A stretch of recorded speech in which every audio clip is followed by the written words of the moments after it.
Quay, and welcome to the 2023 Powwow Pitch semifinals presented by RBC, Shopify, and MasterCard. Sunshine Tenasco and Indigenous, and I'm the founder of Powwow Pitch. I will be your host for tonight's Powwow Pitch nonprofit semifinals, where Indigenous entrepreneurs from across Turtle Island will pitch for their chance to be named the nonprofit category winner for Powwow Pitch. The winner from the nonprofit category will win $1,000 cash and advance to the finals, where we will give away a total of $50,000 in cash prizes to help Indigenous entrepreneurs scale up their businesses. Thank you for joining us.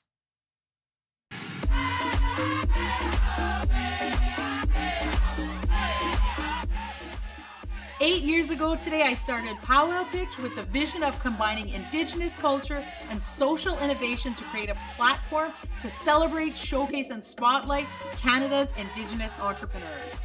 Over the years, Powwow Pitch has supported more than 1,500 Indigenous entrepreneurs to take their businesses to the next level. And this week, we will support 130 more.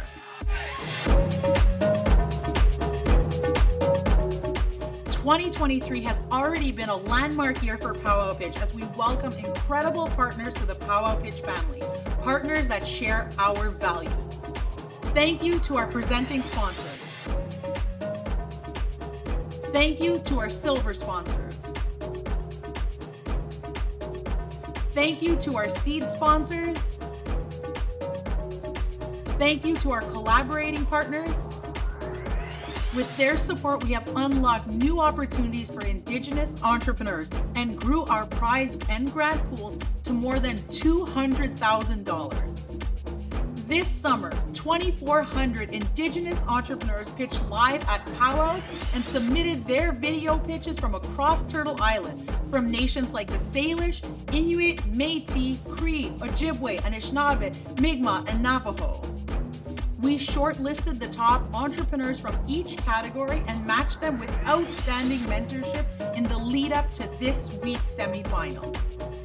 Every night this week, you will have the chance to watch Powwow Pitch semifinals pitch to our esteemed panel of judges as they compete for a place in the Powwow Pitch finals taking place on October 19th. Prizes include $1,000 for the winner of each category and a $1,000 for the People's Choice Prize, a $5,000 alumni prize, $5,000 for third place, $10,000 for second place, and $25,000 for first place. Each semi-finalist has 1 minute for their pitch, followed by 2 minutes of Q&A by the judges.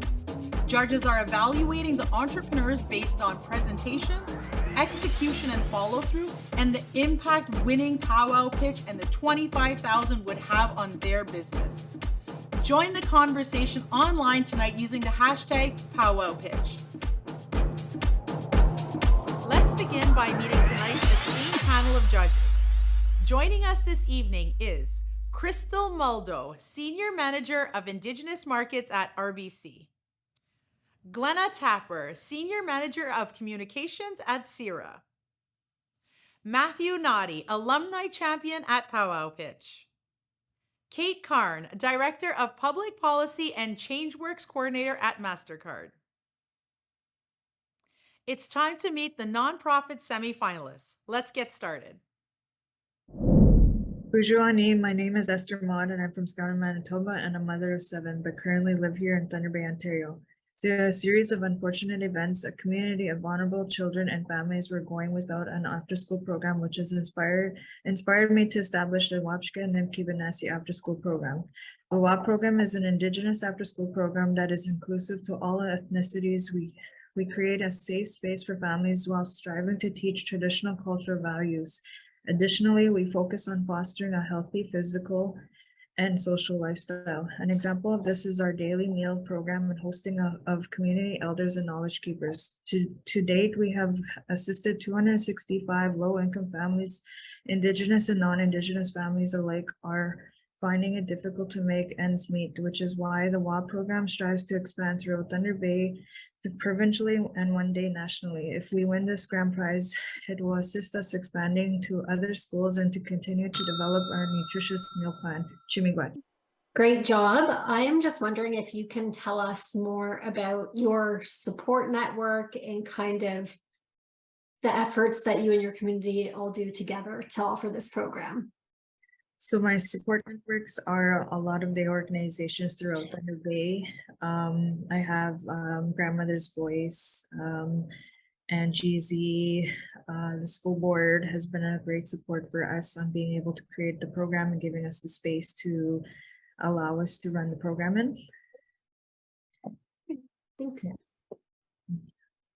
Great. Thank you for your presentation. Super important work. Can you tell me a little bit about other funding sources you have? Are they coming from the province or the school board or anything like that to help develop your program? So I have, I just recently started becoming seen, I guess, throughout Thunder Bay and throughout our other organizations of being able to get funding from local organizations, but also provincially. And so I'm hoping that our story and is being heard so that we can get more funding, especially for the long term. Thank you. Good morning, Esther. Great presentation. I definitely like hearing about the after-school program. What I'm wondering, so you shared that you support Indigenous and non-Indigenous community members. Do you have a network of support with the First Nations, like the band offices and the chiefs and councils in your area? No, I don't, but I do have NAN, which is Anishinaabe Nation, who has been supporting us immensely because I do support a lot of the NAN treaty families. So it's been really great, and some are in Matawa as well. So yeah, that's been our support too. Great, thank you. To $144,000 in snacks to the local schools in 1 year. Name's Chrissy Fred. I'm a member of the Shuswap First Nation. My motto is thou shalt not pay retail. I sell donated items at reasonable prices with 50% of profits used to donate snacks to schools. With $25,000, I will purchase a steel building, a sea can, a storage bin, tables and shelves, mini dumper, and a point of sale system. Join me on my vision of keeping young minds nourished and keeping hundreds of pounds of waste out of the landfills, making our little area of the world a better place because every child matters. All right, Chrissy. I really like that. Like the concept. Social enterprise is near and dear to most entrepreneurs' hearts. Robin Hood mentality, and I see that's where you're kind of going with this. Do you have sales to date? Are you planning regionally? I did a pilot project out of a bedroom in my home a few years ago. I did it.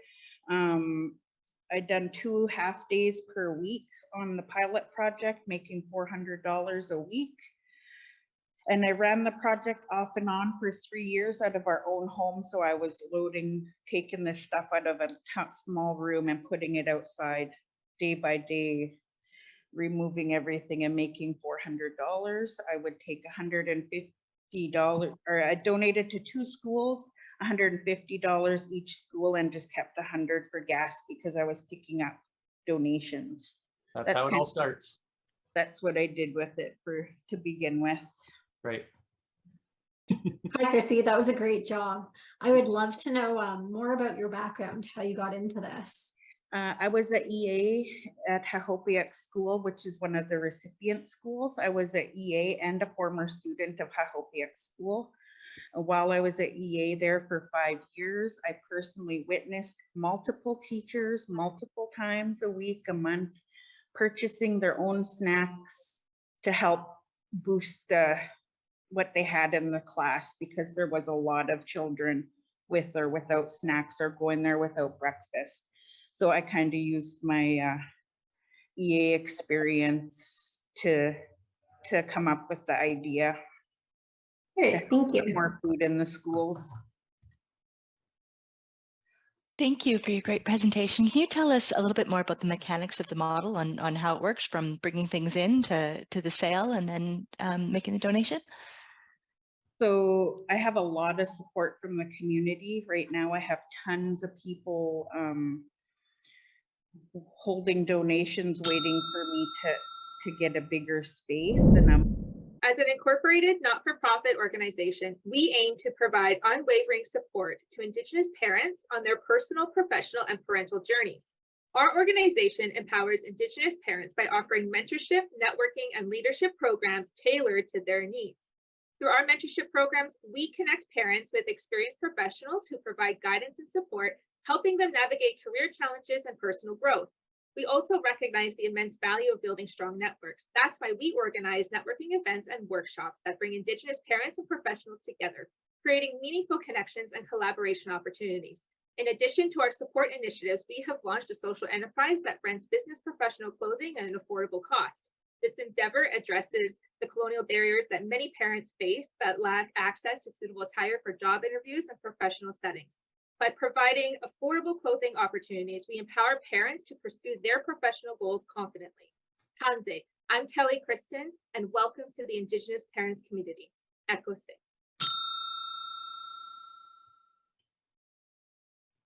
Great, that was wonderful. Thank you for sharing. You did it right in 1 minute. It's perfect. So my question is, how long have you been doing this organization, and do you have a budget? Yes, so I do have a team of 6 board members. I am voted as the executive director. Our team puts together the budget, and I work within the budget to provide tirelessly the efforts for these Indigenous parents. We've been doing this since September 2021, and actually longer, but we've been official since 2021. Great, thank you. Great stuff, Kelly. As an Indigenous parent myself, more supports is never a bad thing. Sounds like you're in a highly sought after and needed sector. That being said, are you in an urban environment? Yes, we are. We're located right here on Treaty 1 territory in Winnipeg, Manitoba. Okay, and so we have the Indian Friendship Center movement. Have you tried to collaborate with them? Are you guys working in conjunction? Are you guys doing your own thing? How do you guys see yourself kind of evolving in the future? We have been collaborating with several organizations right here in Winnipeg. I do try to collaborate and stay Indigenous as much as possible. We do have a business that has reached out to us that we are currently taking meetings with that will propel this even further. Great to hear. Good stuff. It was a great presentation, Kelly. I would love to know more about your marketing initiatives. How are you getting your brand out there? How are you kind of encouraging people to come to networking events, all that good stuff? Well, I am a marketing business professional. I just graduated with my degree. Nice. So I'm well versed in the marketing world. So between the social media strategy and digital marketing, we're good to go. But I do rely on my board members and their experience as well to help us in areas that I'm not quite familiar with. The main way we've been getting around is just organic activity in community. Great, thank you. Hey, my name is Daniel Stonechild. I'm from Nik'Cholena First Nation. I grew up in North Central Regina around all that, bad stuff. I grew up without my language, without culture, just pretty much without ceremonies. But the thing that kept me away from all those kinds of things as I was younger was basketball. And so I started playing, and I played lots, for almost 26 years now. And so I found a gap where FN basketball creates this opportunity to teach these young people about the importance of basketball, but also I utilize it to teach the language. I teach ceremony, I teach culture. And so that's what this money will do, is make that bigger impact and be able to bring these youth out to ceremonies, to learn the language, to be part and be on the land. It'll also create opportunities for me to do more basketball camps on different First Nations where I can make those connections with the youth and the elders and just do it that way. Also, like I've had some grants given to me by people like the Ryder Foundation or National Indian Brotherhood, but mostly it is all for grants, because I do try to create it for free, and it is located in North Central where a lot of the players that I get live. because there are programs out there, but the problem is these people can't get there because of their limited funding, right? And vehicles and gas and stuff. So I try to bring it to them, and same with the reserves. I try to bring it to them and make it possible for them, as cheap as possible for them. But yeah. Yeah. Great, thank you for that, Daniel. When you're doing these programs, how long do they run? Are you running like week-long camps? So in the city, I've been doing over the week, a week long, over the school breaks. And it's kind of like younger grades in the morning, high school in the afternoon. And then I do 2-day camps where I try to go to different reserves, or even here, reserves might come here, where we do the pipe ceremony the first day, and then we'll do just drills and basketball kind of stuff then over those days. Yeah. Thank you. Daniel, as a fellow hooper, but too old to really hoop, good job, keep it going. Liked what I hear. You kind of alluded to it, but how do you incorporate the culture into the basketball, just quickly? Right. So I usually get one of like an elder, like it's been my elder Dexter Aspas. He does a pipe ceremony first day. A couple times we did all 4 days, but that was a little straining on him and his wife at the time. But anyways, and then I just reiterate what he talked about every day. And then I also introduce some phrases that I've learned around ceremonies. So like agomemo, try hard every day. And I just have a free phrase each day, so they learn 4 phrases a day. Bojo. In 2017, the Truth and Reconciliation Commission called for a national plan to commemorate the sites of former residential school buildings. As a certified aromatherapy health professional, I founded LJ Turtle in 2014, and this is my 3rd year fundraising for the Woodland Cultural Centre located in Brantford, Ontario, with my handcrafted diffuser acorns. To date, over $20,000 have been donated to Woodland for renovations of the former Mohawk Institute and their new language program. To address historical gaps in knowledge, my fundraising effort includes education to highlight that many residential school buildings have been demolished and their history simply forgotten. Sales come from community connections, including working closely with local retailers, attending craft markets, sending samples to art galleries and museums, and sales on my website. The $25,000 award will be used to cover material costs, hire a fundraising and social media manager, and have legal contracts drawn up. My long-term vision is to see more residential school buildings transformed into historical landmarks and sites of conscience, while using the acorn as a way to continue honoring both survivors and those who did not make it home. Miigwech. Thank you, Lisa. That was great. You really kind of explained your motivation quite well. So I'd love to know how did you get started in aromatherapy specifically? Why was that what you chose to do? It was for anxiety, to be honest. I was having a hard time, however many years ago it is now, and I had used essential oils when I was a kid. And so I just remembered, I'm like, I wonder if this will work. And so I started with one, and I was having a hard time just working. And I thought, well, I wonder if I can do this as a job. And so I Googled it, and then I took the course, and here I am. Nice. Thank you. Thank you, Glenna. Sorry about that. Thank you for a great presentation. Can you tell me a little bit more about the fundraising model? So is it entirely not-for-profit, or is it a social enterprise mix of how you're making your sales and So for the first year, it was all not-for-profit. I didn't know what I was getting into. I estimated to make between $1,600 and $3,000, and that first year we did $15,000. I mean, I got into the Raven Reads box, which gave me a big head start on it. It was also the year that the 215 in Kamloops were found, so people were really motivated that year. But since then, I realized like I need to be able to pay myself to keep going, as much as I love doing it and I love making them. So now it is, I deduct for labor and supplies, which is $1 each, and then the rest is split 50-50. Thank you. Great, good presentation. Thank you very much. A very worthy thing that you're doing. So with you're currently fundraising for a specific community center right now, you said? Mm-hmm. Yes. Are you familiar with them? The Woodland Cultural Center in in Ontario.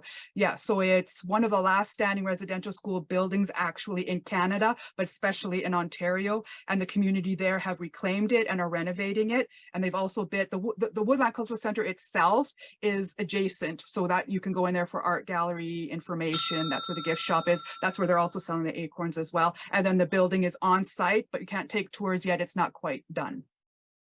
Thank you.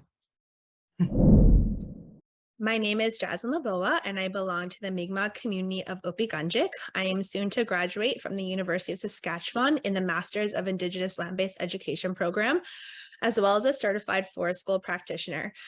With the support of community partners, we have created Msitnogma Forest and Nature School, a transformative nonprofit learning program that builds connection to land, is student-centered, and remembers land as our first teacher. Our program was established to resolve a set of problems that has resulted from deep-rooted colonization that has used education as a weapon to destroy and devalue our Indigenous ways of living and being in the world. Here at Forest School, we center our Indigenous intelligence and provide a safe and inclusive space for our students to learn, build connections to land, and evoke reconciliation. Our home base is a longhouse structure, what you see here, and it's heated by a wood stove that is operational year-round. If selected to receive the 25K, we would invest the funds in our infrastructure development. Where do you see this going, and how do you operate from a year-to-year basis or a month-to-month basis?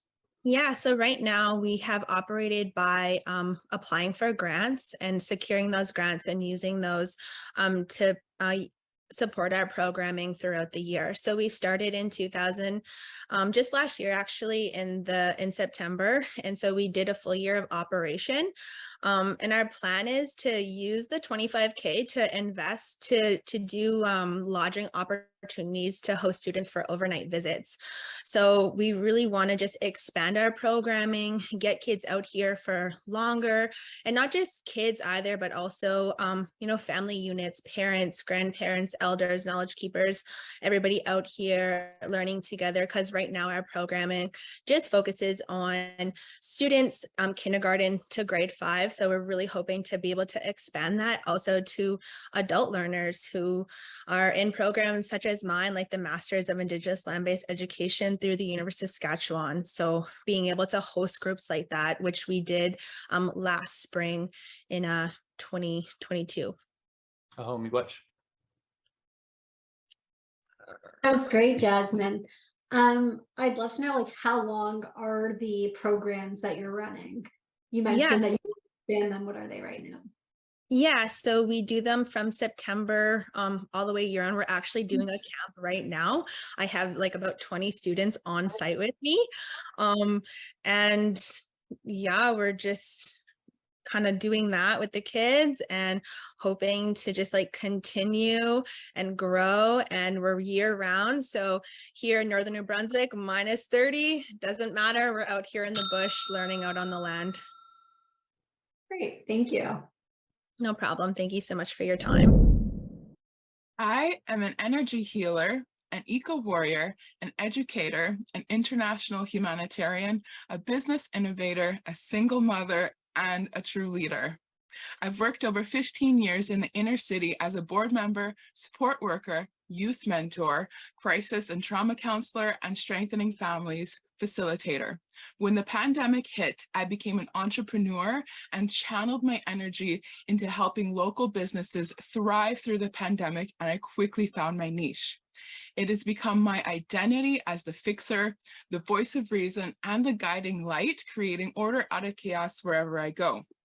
Helping people transform their lives and their businesses has changed me and awakened me to my true calling and purpose in life.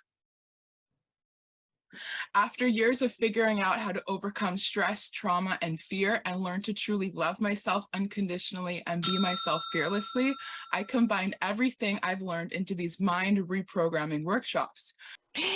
Thank you for your presentation. Can you tell us a little bit about how the funds from Powwow Pitch, if you were to win the competition, would support the expansion of your business?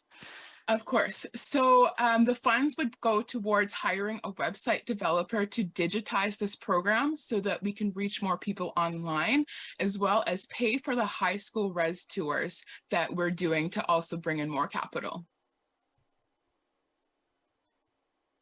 Great, thank you. And what age demographic do you have for this type of program? Age 12 to 29. However, anybody who's a frontline worker can also purchase these workshops online so they can use it in their own programs or agencies as well. Thank you. Awesome stuff, Nick. Really cool concept.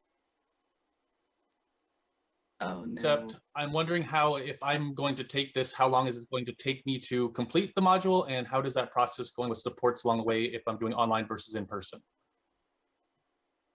Okay, so the workshops are designed to take you a couple hours. And so what we're trying to do is have the workshops be combined into a 14-week program so that the youth who come here are with us for 14 weeks until they graduate from the program. But ultimately, people who just want one workshop can purchase that online if they just want the one. Awesome. Great job, Nick. I'm wondering, where would you like to see your business in 5 years from now? Okay, so 5 years from now, I would like this to become a whole movement so that we can start to approach education and healing in a completely different way. And also the ultimate goal is to have our own retreat center, so that anyone can just come and have a safe place to do everything they need to do to work on their mind, their heart, and their business. Nice, thank you. Ani Taro Lishnakas, Wikwamakong Donjaba, Melvin, meanwhile Jamie Maba Mumpi. Hello, my name is Taro Omegwans. I'm from Wikwamakong, unceded First Nation. Beside me, I'm joined here with Melvin and Jamie. And Jamie would has a few words to share here. We are the Turtle Island Cares of Fire. We are a group of 7 experienced firekeepers looking to start an apprenticeship program. We offer a safe space for vulnerable members of our community to come and reconnect with our culture. We all come from many different First Nations backgrounds. Our community, our group has depth and a multitude of perspective. We are looking to put a lot of love back into the world. And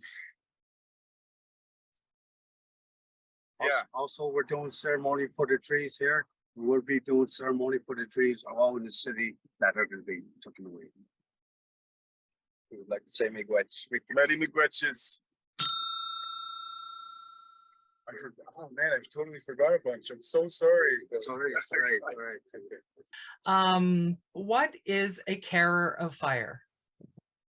Oh, a carer of fires is a firekeeper, and our responsibility as firekeepers is to take care of the sacred fire and all the responsibilities around that, for the safety of the people around that fire, for traditional space for us to come. So the carers of fire are actually the firekeepers that provide a safe place and provide that fire, to take care of that fire. And our roles is multiple, because we have people that come to the sacred fire for healing. They come and they vent, they talk to us, they're in mourning. So we have to have that experience to deal with those people that come to the sacred fire for healing. That's one of the responsibilities as a firekeeper. Yeah, we're keeping the space safe and keeping a good atmosphere for people to come here and laugh and grieve and pray and teach and learn and gather and cook and eat and in a traditional space. So we're looking to have wigwams and teepees set up all over the city in the future, and we hope that it'll spread. We've had people come up from Detroit and all over the country to come and see our space here. And this is basically like our church. Other communities that are missing, we feel our community is missing what other communities get from their religious factors. You know, we only really gather at community centers and at times of tragedy and mourning, and So we're trying to offer a safe space where we can have fun activities where people can learn about their culture and the many different things that we have to offer. And we offer the space also as well to everybody. We got all kinds of different organizations that want to come out and spread the word and learn more about our community. But more than anything, we're trying to help people heal. We're trying to get people on that healing journey and have people find an abundance of meaningful purpose in their lives. Great work, everyone. Congratulations to all our semifinalists who pitched in the nonprofit category. Thank you for courageously sharing your passion, purpose, and vision with all of us. You're making a difference through your work, and we are so proud of you. Now's the time we've all been waiting for. The judges scored, deliberated, and selected the winner. This is an incredibly tight race, so the judges would also like to provide a few acknowledgements and recognize the entrepreneurs who earned honorable mentions and the runner-up. The judges would like to provide an honorable mention to Esther Maud, the founder of the Wabshka Animki Benesi After School Program. Esther, your program is clearly grounded in community, and that's so amazing to see. Keep going. The judges would also like to provide an honorable mention to Daniel Stonechild, founder of FN Basketball Inc. Daniel, you gave a great presentation, and blending sport with culture for Indigenous youth is so important. Great work. Now, the runner-up for the Powwow Pitch nonprofit semifinals is Jasmine LaBillios, founder of Misit Nokma Forest and Nature School. And the winner of the Powwow Pitch nonprofit semifinal, who is also taking home $1,000 tonight and is advancing to the finals, is Kristen, founder of the Indigenous Parents Community. Congratulations, Kelly, for moving on to the finals and winning the nonprofit category. Great work, Esther, Daniel, Jasmine, and Kelly, and congratulations to all of our nonprofit semifinalists. Remember, if your favorite entrepreneur didn't make it through, you can still vote for them to win the People's Choice Award. The entrepreneur that receives the most votes by September 17th will receive $1,000 and advance to the finals. Visit powwowpitch.org/vote to vote now. Thank you, judges, for your support, excellent questions, and for selecting the winner to move forward to the finals. Please share your final reflections.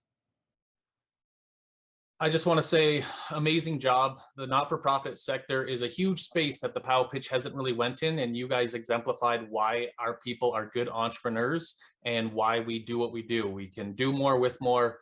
Welcome to the family. McQuaig, for your thoughts and opinions and all the business that you do for our people. It's greatly appreciated. Thank you so much to our not-for-profit pitchers. Your organizations were so inspiring to hear about, and I can't learn more about what's next in store for you. Thank you so much to everyone who did a pitch for us today. The not-for-profit organizations sound amazing. You're doing amazing work in the Indigenous communities and in all communities. So thank you so much for sharing. Great. On behalf of MasterCard ChangeWorks, thank you so much to all the not-for-profit pitchers. It was really inspiring to see your stories. Can't wait to see you grow. And congratulations again. Thank you. Thank you, judges. And thank you to our presenting sponsors, RBC, Shopify, and MasterCard.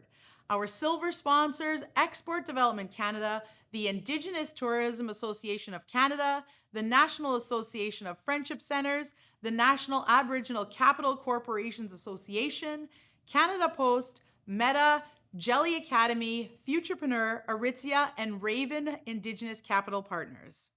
And thank you to our mentors, volunteers, and judges for your support in bringing the 2023 Powwow Pitch online and across Turtle Island this evening. Thank you also to our executive producer, Victoria Lennox, creative producer, Cyprian Shalankevich, communications coordinator, Keely Thompson-Cook, and programs coordinator, Brett Burrow, for bringing our vision to life. A huge congratulations to tonight's entrepreneurs for their passionate and compelling pitches. Thank you to our viewers tonight for cheering on Indigenous entrepreneurs through the Powwow Pitch. Let's keep the conversation going using the hashtag Powwow Pitch. Also, visit powwowpitch.org/box to learn more about the 2023 Powwow Pitch mailer box filled with products from Powwow Pitch entrepreneurs. There is more tonight. Join us in a few minutes at 7 p.m. Eastern Standard Time for the Tourism and Startup category semifinals, and each evening this week from 6 p.m. Eastern Time on powwowpitch.org. See you soon. I'm your host, Sunshine Tenasco, signing off. Miigwech kpijayeg nongom nakshik.